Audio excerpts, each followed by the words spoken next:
Saya ingin menyampaikan sebetulnya mungkin 9 tahun yang lalu ya, kesalahan bangsa kita yang paling besar ini adalah kita mengangkat pemimpin kita, presiden kita, orang yang tidak jelas ijazahnya. Saya terbuka saja bilang ini tidak jelas ijazahnya. Jadi ini sekarang kita menanggung akibatnya. Saya ingin menyampaikan sebetulnya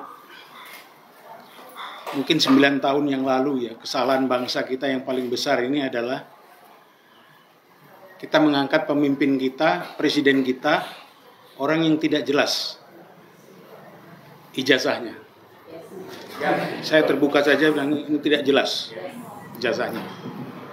Jadi ini sekarang kita menanggung akibatnya. Kita menanggung akibatnya ya.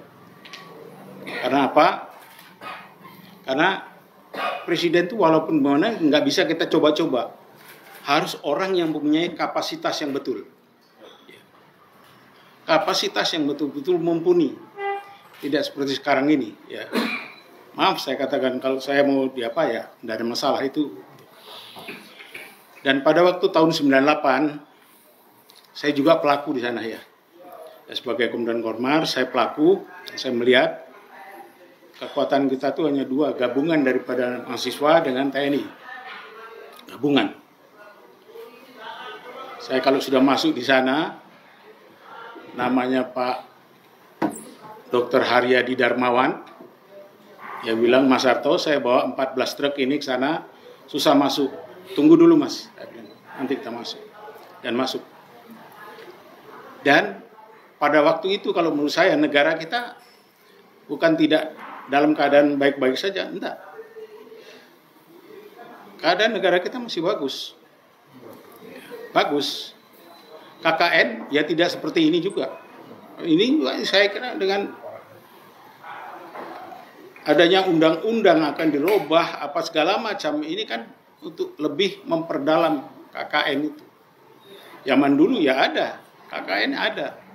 Tapi setelah 30 tahun memerintah Pak Harto, anaknya, dan dia punya alasan anaknya dijadikan menteri apa ya, sosial, udah 30 tahun, dan dia juga sebagai ketua Golkar apa segala macam. Di sekarang terus terang yang saya komplain sampai saat ini, saya komplain terus terang,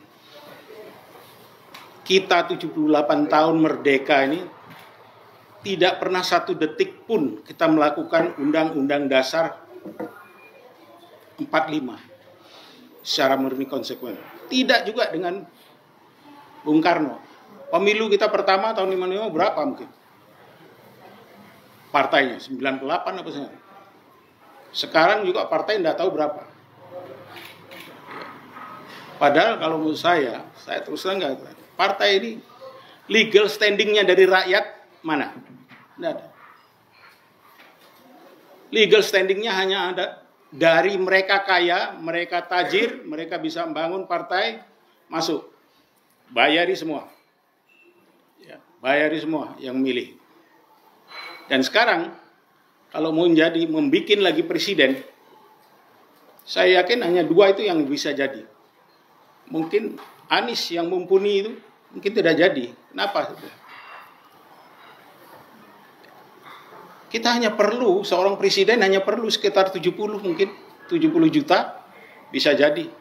Kalikan 100.000, berapa? 7 triliun, apa tuh? 70 triliun. Sudah tertutup oleh korupsi yang mereka lakukan itu. Tertutup semua. Yang lain tidak bisa bernafas. Jadi kalau menurut saya, untuk perubahan ini, tidak mungkin kita ikuti gendang mereka. Ikuti dengan aturan mereka. Semua sudah diatur oleh mereka. Dana diatur oleh mereka. Kita lihat korupsi 349 triliun. Terbuka? No. Korupsi lain-lainnya. Food estate 18 triliun kemana? Terus Bukit Algoritma 18 triliun kemana? Semua itu hanya untuk persiapan pemilu. Jadi kalau orang mau maju jadi presiden, jangan ngomong kalau tidak ada uang. Tapi kalau punya 70 triliun, yes, bisa langsung. Inilah demokrasi kita. Karena demokrasi kita tidak berangkat dari rakyat. Demos kratos. Kekuasaan di tangan rakyat. Sekarang tidak. Kekuasaan. Begitu oligarki politik, para parpol ini bersatu dengan elit oligarki ekonomi, ya seperti ini jadinya kita. Kita akan dimiskinkan. Ya, kita akan dimiskinkan, dan maaf kata, kalau kita tidak bisa mencegah apa yang diperbuat oleh presiden kita, perjanjian dengan Cina, saya yakin nggak sampai tahun 2030 kita sudah bagian daripada Cina. Ya. Jadi tinggal kita sekarang, ya, mau apa tidak. Kalau kita ikut dengan jalan gendang mereka semua, tidak akan bisa mungkin. Yang perlu sekarang kita lihat, ayo kita sama-sama. Mau seperti apa? People power. Terima kasih.